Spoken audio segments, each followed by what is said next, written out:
ক্ষমা, দুই অক্ষরের এই শব্দ বলতে, শুনতে, লিখতে গেলে কত সোজা মনে হয়, কিন্তু একে কার্যকরী করা ততটাই কঠিন। সত্যি কথা বলতে কি, এটা শক্তিশালীদের কাজ, দুর্বলের নয়। ক্ষমা চাইবার জন্য আপনাকে আপনার দম্ভ ত্যাগ করে বিনম্রতার ধরাতলে আসতেই হবে। আর ক্ষমা করার জন্য ততটাই ঔদার্যের প্রয়োজন হয়ে থাকে। এবার ভাবুন, সিংহ, যাকে জঙ্গলের রাজা মানা হয়, সে ওই হরিণকে ক্ষমা করতে পারে যে তার ঘুম ভাঙিয়েছে। আপনি কেন করতে পারবেন না? যেখানে সিংহ যদি চায়, তাহলে এক প্রহারেই সেই হরিণকে শেষ করতে পারে। জীবনে একটা কথা মনে রাখবেন, যদি আপনার মধ্যে ক্ষমা করার বা ক্ষমা চাওয়ার ক্ষমতা থাকে, যদি আপনার মধ্যে সেই সামর্থ্য থাকে, তাহলে আপনি দুর্বল নয়, আপনি অত্যন্ত শক্তিশালী। কারণ আপনার কাছে সেই শক্তি আছে যা হলো অত্যন্ত মহান। রাধা রাধা। বহুবার আমরা জীবনে নিরাশ হয়ে পড়ি, এই ভেবে যে নিরন্তর চেষ্টা করার পরেও আমাদের নিজেদের লক্ষ্য প্রাপ্ত হচ্ছে না। আমরা বুঝতেই পারি না এটা কি হচ্ছে। অনেকবার এরকম মনে হয় যে সেই লক্ষ্য যা আমরা চাইছি, সেই স্বপ্ন যা আমরা দেখেছি, যার জন্য আমরা নিরন্তর চেষ্টা করেছি, আমরা হয়তো তার যোগ্যই নই। ওই লক্ষ্যই আমাদের জন্য সঠিক নয়। আমাদের মনোবল ভেঙে যায়, আর তা হলো অত্যন্ত কঠিন এক পরিস্থিতি। কিন্তু সেই সময় কি করা যেতে পারে? আপনাকে একটা উদাহরণ দিয়ে বোঝাই। কখনো কোনো বৃক্ষকে দেখেছেন? সেও অনেক কঠিন পরিস্থিতির সম্মুখীন হয়, যেমন পাতা ঝরার সময়। এই সময় এলেও বৃক্ষ হার মানে না। সে নিজের পাতা ও ফুল বদলে ফেলে, কিন্তু শিকড় কখনো বদলায় না। সে তখন অটল থাকে। আর এই সময় চলে গেলেই বৃক্ষকে দেখুন, আবার ফুলে ফলে পরিপূর্ণ হয়ে ওঠে। এইভাবে আপনিও জীবনে নিরন্তর চেষ্টা করতে থাকুন। তাও আপনি সাফল্য না পেলে নিজের পথ বদলে ফেলুন, কিন্তু সামনে এগোতে থাকুন, নিরন্তর চেষ্টা করতে থাকুন। কোনো না কোনো রাস্তা দিয়ে, কোনো না কোনোভাবে আপনি পৌঁছে গেলে আপনি জানতে পারবেন আপনার সাফল্য আপনার জন্যই অপেক্ষা করছিল। রাধা রাধা। আপনি মনুর বিষয়ে নিশ্চয়ই শুনে থাকবেন। ওনাকে একটা সুযোগ দেওয়া হয়েছিল। হয় উনি নিজের হালের রক্ষা করবেন, নয় এই সৃষ্টিকে আসন্ন প্রলয়ের হাত থেকে বাঁচানোর জন্য নৌকার নির্মাণ করবেন। উনি নিজের নির্বাচন করেছিলেন, আর আজ আমরা সবাই মানুষ নামে পরিচয় পেয়েছি। এমনই এক সুযোগ পেয়েছিলেন শ্রীরাম এবং সীতাও। ওনারা আবেগের ঊর্ধ্বে উঠে এই সংসারের সামনে এক সেরা উদাহরণ প্রস্তুত করেছিলেন। এরকমই এক সুযোগ পেয়েছিলেন রাবণও, এরকমই এক সুযোগ পেয়েছিলেন কংস। একটা সুযোগ, অন্যায়ের পথ ত্যাগ করে সত্যের পথে চলার। ওনারা সেই সুযোগ ত্যাগ করলেন এবং ওনাদের এই সংসার ত্যাগ করতে হলো। একটা অত্যন্ত গুরুত্বপূর্ণ কথা মনে রাখবেন, সুযোগ, এই শব্দ যতটাই ছোট, এটা জীবনে আসেও ততটাই কম সময়ের জন্য। এবার এই সুযোগের আপনি কি করবেন? এর সদ্ব্যবহার করে নিজের নাম প্রকাশিত করবেন, এই সংসারে, ইতিহাসে নিজের নাম অমর করবেন, নাকি অসফল হওয়ার উদাহরণ হয়ে উঠবেন, সেই সিদ্ধান্ত হলো আপনার। রাধা রাধা। স্বপ্ন, স্বপ্ন এই শব্দ আমাদের জীবনে কতটা গুরুত্বপূর্ণ হয়। কিছু স্বপ্ন এমন হয় যে আমরা রাতের মিষ্টি ঘুমের মধ্যে দেখি, তো কিছু স্বপ্ন আমরা খোলা চোখেই দেখি। কিছু স্বপ্ন আমাদের শান্তির ঘুম দেয়, আবার কিছু স্বপ্ন আমাদের ঘুমোতেই দেয় না। এবার খোলা চোখে দেখা এই স্বপ্ন ছোট হতে পারে বা বড়, কিন্তু এর সাথে যুক্ত থাকে সাফল্য। এবার আপনাকে একটা কথা বোঝাই, এই হলো আমার স্বপ্ন, এই হলো সাফল্য। এবার এদের মধ্যে যোগসূত্র হলো বাধা বিপত্তি। তাহলে যত বড় স্বপ্ন হবে ততই বড় বাধা, যত বড় বাধা বিপত্তি ততই বড় সাফল্য। মনে রাখবেন, আকাশের সব থেকে উঁচুতে ওড়ার জন্য বাজ পাখিকে মেঘের ওপর দিয়ে উড়তে হয়। তাই এই বাধা বিপত্তির থেকে দূরে পালাবেন না। অবশ্যই এ হলো সেই বাধা বিপত্তি যার থেকে সংসার দূরে পালাতে চায়। এই সেই অসুবিধা যা আমাদের জীবনে যাতে না আসে সেজন্য লোকে প্রার্থনা করে। কিন্তু এই সেই বাধা যার সম্মুখীন হয়ে আপনার সাফল্য প্রাপ্তি হবে, আপনি আপনার লক্ষ্যে পৌঁছতে পারবেন। তাহলে আসুন আমার সাথে ভালোবেসে বলুন, রাধা রাধা। প্রসন্নতা। এই প্রসন্নতা এমন কোন অনুভূতি নয় যা সৃষ্টিতে শুরু থেকেই ছিল। প্রসন্নতা হলো এমন এক অনুভূতি যা আপনাকে নিজের কর্মের দ্বারা অর্জন করতে হয়। আর যত অন্যকে দেবেন ততই তা অঙ্কুরিত হবে। অর্থাৎ যতটা প্রসন্নতা অন্যকে দিতে পারবেন ততটাই প্রসন্নতা নিজে চলে আপনার কাছে আসবে। এবার আপনি বলবেন, এ তো অত্যন্ত কঠিন কাজ, এ কিভাবে সম্ভব হবে? সবাইকে প্রসন্ন রাখা তো স্বয়ং মহাদেবেরও সাধ্য নয়। আমরা তো হলাম সাধারণ মানুষ, এ কিভাবে হতে পারে? চলুন, আপনার এই কথা আমি মেনে নিলাম। সবাইকে প্রসন্ন রাখা সম্ভব নয়, এটা 100% সত্যি কথা। কিন্তু আমরা চেষ্টা তো করতেই পারি যে প্রসন্নতা না হোক, আমরা যেন কাউকে দুঃখ না দিই। এটা তো আমরা করতেই পারি। যত এই দুঃখ দূর হবে ততটাই সুখ ছড়িয়ে পড়বে, আর যত এই সুখ ছড়িয়ে পড়বে ততই বাড়বে এই প্রসন্নতা। তাহলে আসুন এই প্রসন্নতার সাথেই বলুন, রাধা রাধা। ভাগ্য, সময় ও কর্ম। দেখতে গেলে আমরা সবাই এই তিনটি শব্দের সাথে খুব ভালোভাবে পরিচিত। হয়তো আমাদের জীবনে আমরা এই তিনটি শব্দের প্রয়োগ অবশ্যই করে থাকি। দেখতে গেলে এই বিষয়ে প্রত্যেক ব্যক্তির দৃষ্টিভঙ্গি আলাদা। কেউ বলে সময়ই হলো সেই মাধ্যম যা ভাগ্য বানায়। কেউ বলে ভাগ্যই হলো সেই যা সময়কে বদলে দেয়। কেউ বলে ভাগ্য এবং কর্ম এই দুই একই দাঁড়িপাল্লার দুই দিক। যদি আপনাকে সত্যিটা বোঝাই তাহলে ঠিক এইভাবে বোঝাবো। মনুষ্য জন্ম লাভ করা, মানুষ রূপে জন্মগ্রহণ করা, এটি ভাগ্যের হাতে থাকে। মৃত্যুকে প্রাপ্তি করা সময়ের হাতে থাকে। এই দুটি আমাদের হাতে নেই। কিন্তু মৃত্যুর পরেও চিরকালের জন্য অমর হয়ে থাকা, লোকের হৃদয়ে বসবাস করা, এটি অবশ্যই আমাদের হাতে আছে। আর এই আমরা অর্জন করতে পারি শুধুমাত্র আমাদের কর্মের দ্বারা। অর্থাৎ কর্মই হলো সব কিছুর আধার। তাহলে এর থেকে কখনো বিচলিত হবেন না। শ্রেষ্ঠ কাজটা করতে থাকুন আর আমার সাথে ভালোবেসে বলুন, রাধা রাধা।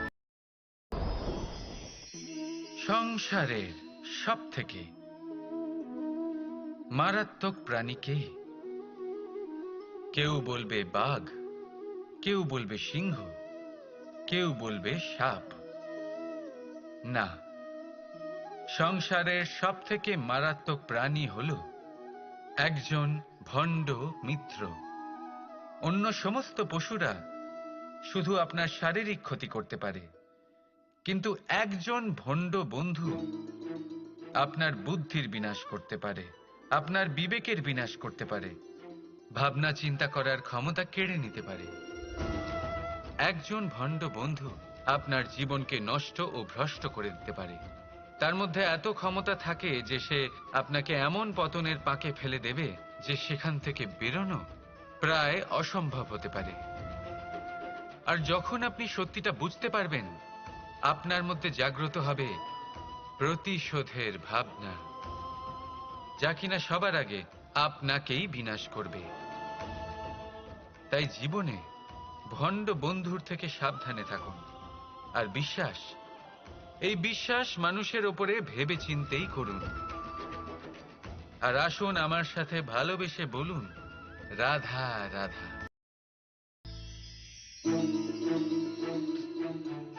আহ, হাত পুড়ে গেল। এবার আপনি বলবেন, কৃষ্ণ এটাই তো হবে, জ্বলন্ত কয়লা ধরতে গেলে হাত তো পুড়ে যাবেই। চলুন, এই বিষয়ে আপনি এটা বললেন, ক্রোধের বিষয়েও কি আপনি এরকমই ভাবেন? অবশ্যই ভাবা উচিত, কারণ ক্রোধ হলো ঠিক এইরকমই। আমরা ভাবি এই জ্বলন্ত কয়লা হাতে তুলে কারোর দিকে যদি আমরা ছুড়ি তার ক্ষতি হবে, কিন্তু সর্বপ্রথম আমাদেরই হাত পুড়ে যাবে। এই ক্রোধ সর্বপ্রথম আপনারই বিনাশ করবে, আপনার আনন্দ কেড়ে নেবে, আপনার শরীর খারাপ করে দেবে, আপনার অস্তিত্বকে পুড়িয়ে ফেলবে। তাই এই ক্রোধের থেকে সাবধানে থাকুন আর ভালোবেসে বলুন, রাধা রাধা। এই সংসারে কিছু মানুষের তীব্র বাসনা থাকে, সে নিজেকে বিনাশ করতে চায়। কিছু মানুষ মদ্যপান করে নেশায় বুঁদ হয়ে থাকেন, কিছু মানুষ বিলাসিতা করেন, আর কেউ সবার সাথে শত্রুতা করে বসেন। যদি আপনি নিজের বিনাশই চান, তাহলে এইসব করার প্রয়োজনই নেই। শুধু একটু অহংকার পোষণ করুন। হ্যাঁ, আপনি ঠিক শুনেছেন, এই অহংকার আপনাকে বিনাশ করে দেয়। এ হয়তো কাঁটার মতন বেঁধে না, কিন্তু এর ধার আপনাকে রক্তাক্ত করে দেয়। আস্তে আস্তে আপনার প্রিয়জন, আপনার বন্ধু, আপনার আত্মীয়, যাদের আপনি ভালোবাসেন, তাদের সকলকে আপনার থেকে দূরে করে আপনাকে একা করে দেয় এই অহংকার। যদি আপনি এই জীবনে বাঁচতে চান, তাহলে বিনম্র হতে শিখুন। আর যদি আপনি নিজের বিনাশ চান, তাহলে অহংকার পোষণ করতে শিখুন। সিদ্ধান্ত হলো আপনার, এই জীবন হলো আপনার। রাধা রাধা। আপনি কখনো কোনো স্বর্ণকারকে দেখেছেন? সোনা তারই হয়, গয়না বানানোর শিল্প তারই হয়। তাও ও বারবার সোনাকে গরম করে, হাতুড়ি নিয়ে বারবার তার উপরে প্রহার করে। কিসের জন্য? যাতে সে সেই স্বর্ণকে কুন্দন বানাতে পারে, প্রত্যেক আঘাতের সাথে তার মধ্যে থেকে খাদ বের করতে পারে। একজন বিবেকশীল ব্যক্তিরও এটা করা উচিত, যাতে এই সংসার আপনাকে আঘাত করার আগে আপনি নিজের মধ্যে থাকা দোষগুলো বহিষ্কার করে দিন। হয়তো একটু কষ্ট হতে পারে, কিন্তু এ অবশ্যই করবেন। যদি আপনি কুন্দন হতে চান, তাহলে নিজেকে নিজের স্বর্ণকার অবশ্যই হতে হবে। রাধা রাধা। দেখুন এই ঘাসকে, কত কোমল, কত মধুর। যদি এই ঘাসের ওপর হাঁটেন, তাহলে পায়ে ব্যথা কখনোই হবে না। এর উপরে শুয়ে পড়লে মিষ্টি ঘুম চলে আসবে। কিন্তু এই ঘাসকেই যদি আপনি ঠিক করে না ধরেন, তাহলে এতে আপনার আঙুলও কেটে যেতে পারে। এই নরম ঘাসই আপনাকে আঘাত দিতে পারে। ঠিক এইভাবেই প্রত্যেক ব্যক্তি যিনি ধর্মের পথে চলছেন, তিনি আঘাত পেতে পারেন, যদি ওনার ধর্মের সম্পূর্ণ সত্য, তার আসল স্বরূপের বিষয়ে জ্ঞান না থাকে। তাই জীবনে যে কোনো বস্তু, ব্যক্তি বা সুযোগ আসে, তাহলে তার শক্তির বিষয়ে, তার দুর্বলতার বিষয়ে প্রথমে তথ্য সংগ্রহ করবেন, তারপরেই সিদ্ধান্ত নেবেন। যদি এরকম করেন, তাহলে সাফল্য অবশ্যই আসবে। রাধা রাধা। আপনি কখনো জীবনে সূর্যোদয় দেখেছেন? কত প্রশান্তিদায়ক, কত শক্তিদায়ক হয়। মনের মধ্যে যেন একটা নতুন প্রেরণা দান করে, একটা নতুন উৎসাহ। কিন্তু যদি আপনি উঠতে দেরি করেন, তাহলে আপনি এই সূর্যোদয় দেখতেই পাবেন না। ঠিক এরকমই হয় আমাদের জীবনেও। সুযোগ, সূর্যোদয়ের মতো। যদি আপনি আপনার জীবনে দরকারের চেয়ে বেশি অপেক্ষা করেন এই সুযোগের সদ্ব্যবহার করতে, তাহলে এই সুযোগ আপনার অপেক্ষা কখনোই করবে না, তা চলে যাবে। সেই জন্য এদের সামলে রাখুন। সঠিক সময় আসলে এই সুযোগের সদ্ব্যবহার করুন, নিজের কর্মকে সম্পূর্ণরূপে সার্থক করুন। এটাকে এক মুহূর্তের মতো দেখুন। যদি এরকম করেন তাহলে জীবনও সূর্যোদয়ের মতোই হবে। এতে সন্তুষ্টি থাকবে, গৌরবও থাকবে, আর থাকবে শান্তি। রাধা রাধা। আমরা জীবনে এমন অনেক মানুষকে চিনি যারা অত্যন্ত শক্তিশালী, নিজের পরীক্ষা দিতে কখনো পিছপা হন না, খুব কঠোর হন, আত্মপ্রত্যয়ী হন, কিন্তু তাও তারা সাফল্য পান না। কেন? কি কারণ হতে পারে এর? লৌহ মানবের মতো ব্যক্তিত্বের অধিকারী হওয়া সত্ত্বেও তারা সফলতা কেন লাভ করেন না? এবার এটার উত্তর তাদের ব্যক্তিত্বের মধ্যেই লুকিয়ে রয়েছে। লৌহ মানব, লোহা। আপনি কখনো লোহাকে দেখে থাকবেন, অত্যন্ত শক্তিশালী, অত্যন্ত কঠিন, কিন্তু শুধু তখনই যখন সেটা শান্ত থাকে, শীতল থাকে। তাকে উত্তপ্ত করুন, তা আর কঠিন থাকবে না। তার উপরে এক আঘাত করুন আর তার আকৃতি বদলে যাবে। বুঝলেন? যদি আপনিও জীবনে নিজের শক্তি দিয়ে, নিজের নিরন্তর প্রচেষ্টা দিয়ে বড় কিছু করতে চান, তাহলে সর্বপ্রথম একে শান্ত করে রাখুন, একে শীতল করে রাখুন। জীবনে যা পেয়েছেন তাতেই সন্তুষ্টি পেতে শিখুন। এই ক্রোধের তাপে নিজেকে বদলাবেন না। চিনতে শিখুন সেই চিন্তাগুলো যা ক্রোধ বাড়িয়ে দেয়, আর সেগুলোকে শেষ করে দিন, নয়তো সেই রাগ আপনার পতন অবশ্যই ঘটাবে। রাধা রাধা। ধরিত্রীর বুকে গজিয়ে ওঠা এই দুব্ব ঘাস দেখেছেন? দুব্ব ঘাস, যা আমাদের পাকে শীতল রাখে। এতে যদি বসেন তাহলে মনে হবে নরম কোথাও বসে আছেন। এত ছোট হলেও কিন্তু এর মধ্যে গুণ আছে অনেকগুলি, আর যতটা ছোট এটা ততটাই বড় শিক্ষকও। কিভাবে?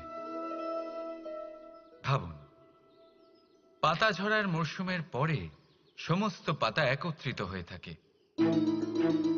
একটা ছোট ফুলকি সবাইকে জ্বালিয়ে দিতে পারে, সমস্ত পাতা পুড়ে ছাই হয়ে যায়।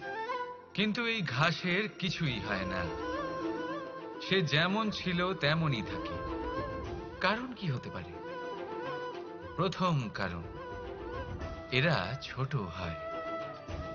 দ্বিতীয় কারণ, এরা বিনম্র হয়, বড়ই সহজে দমে যায় এরা। তৃতীয় কারণ, এদের মধ্যে নমনীয়তা থাকে। আপনিও নিজেকে এরকমই বানিয়ে ফেলুন। কখনো নিজেই নিজেকে কারোর থেকে বড় মনে করবেন না। নিজের এই মনকে বিনম্র রাখুন। এবং সবথেকে বড় কথা, নিজের এই মনে সহানুভূতি, প্রেম আর বিশ্বাসের নমনীয়তা বজায় রাখবেন। যদি এরকম করতে পারেন তাহলে জীবন সবসময় সুখে কাটবে। রাধা রাধা। আমরা অনেকবার লোকের থেকে এই কথা শুনেছি, জীবনে যখনই ধন অর্জন করবে বাঁচিয়ে রাখবে। কি হয়, কঠিন পরিস্থিতিতে আপনার খারাপ সময় তা আপনার কাজে আসে। কিন্তু এই কথা কি 100% সত্যি? ভাবুন, এই সমস্ত ধন যা আপনি অর্জন করেছেন তা কি আপনাকে সুস্বাস্থ্য দিতে পারবে? এই সমস্ত ধন কি আপনাকে সুখ এনে দিতে পারবে? পারবে না, তাই না? চলুন আমি আপনাকে একটা কথা বলি। পরমেশ্বর, ঈশ্বর, যদি এই ঈশ্বরের ওপর আপনি বিশ্বাস রাখেন, সর্বদাই ভালো কাজ করেন, সবার মধ্যে প্রেম ছড়িয়ে দেন, আর সবার জন্য শুধু ও শুধুমাত্র শুভকামনা করেন, তাহলে আপনার সাথে কখনো কোনো খারাপ হতে পারে না। তাই সময় বদলান, সময় বদলানোর উপকরণ নয়। আর ভালোবেসে বলুন, রাধা রাধা। অনেকবার আমাদের দৃষ্টিভঙ্গি এমন হয়ে থাকে যে আমাদের আসল সত্যের থেকে অনেকটা দূরে নিয়ে যায়। আমরা যেরকম দেখি সেরকম সবসময় হয় না। এবারে দেখুন না, আমরা মানুষেরা, আমাদের ভালো লাগে, আমরা কোথাও গেলাম, আমাদের স্বাগত জানানো হলো, আমাদের প্রশংসা করা হলো, কেউ আমাদের দিকে হাসি মুখে তাকালো, আমাদের ভালোবাসলো, আমাদের ভালো লাগে। কিন্তু যদি কেউ ক্রুদ্ধ হয়, কটাক্ষ করে, ব্যঙ্গ করে, তাহলে আমরা তক্ষুনি তাকে নিজের শত্রু ভেবে ফেলি, তার উপরে ক্রুদ্ধ হয়ে যাই। একটা কথা মনে রাখবেন, এই হাসি সবার জন্যই হয়। আপনি তাদেরকেও হাসি উপহার দিতে পারেন যাদের আপনি চেনেন, তাদেরও দিতে পারেন যাদের আপনি চেনেন না, ছোটদের দিতে পারেন, বড়দের দিতে পারেন, সবার জন্যই হলো এই হাসি। কিন্তু ক্রোধ, ক্রোধ তাদের উপরেই আসে যাদের আমরা জীবনে কখনো হারাতে চাই না, যাদেরকে আমরা অসম্ভব ভালোবাসি, যাদের জন্য আমরা আশা করি যে তাদের জীবনের পরবর্তী সময় সব সময় সুখময় হোক, উজ্জ্বল হোক। সেই জন্য আপনার জীবনের সমস্ত সেই ব্যক্তি যারা আপনার উপরে ক্রুদ্ধ হন, কটাক্ষ করেন, জরুরি নয় তিনি আপনার শত্রুই হবেন। হতে পারে সে হলো আপনার শুভাকাঙ্ক্ষী, যিনি আপনার শুধুমাত্র ভালোই চান, যিনি আপনার জন্য একটা সুন্দর ভবিষ্যৎ চান। সেই জন্য সব সময় মন দিয়ে অন্যের কথা বোঝার প্রয়াস করুন। আপনি জানতে পারবেন তাদের কর্মের ধর্ম কি হতে পারে, আপনি জানতে পারবেন তাদের ক্রোধের মর্ম কি হতে পারে। রাধা রাধা।